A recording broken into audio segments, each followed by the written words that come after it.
tak ada tanda-tanda sebelum tu dan semuanya berlaku sangat pantas. Kami duduk di ICU 90 hari.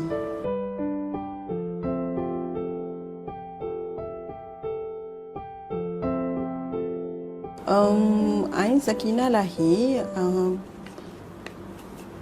di dalam keluarga yang dah lama tak ada anak kecil. Jadi kami pun tak tahu sebenarnya tu tanda-tanda Ain Sakinah dah biru. Dan petang tu baru kami kejar ke hospital. Doktor maklumkan jangkitan kuman dalam darah seluruh badan dia yang menyebabkan organ dia semua rosak dalam masa 24 jam. Tak ada tanda-tanda sebelum tu dan semuanya berlaku sangat pantas.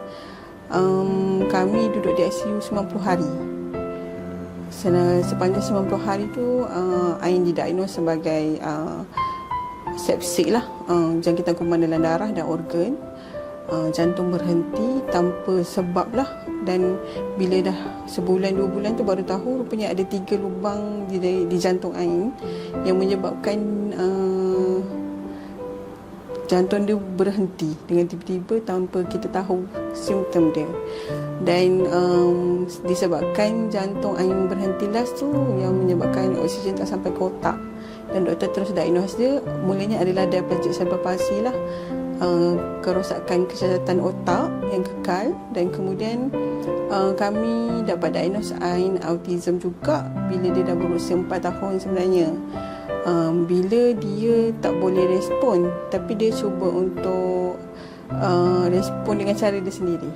Dia ada eye contact, tapi kadang-kadang dia tak boleh nak faham apa kita cakap, dan dia memang tak boleh cakap lah, non-verbal. Kaki pun tak boleh jalan sampai umur 4 tahun. Dan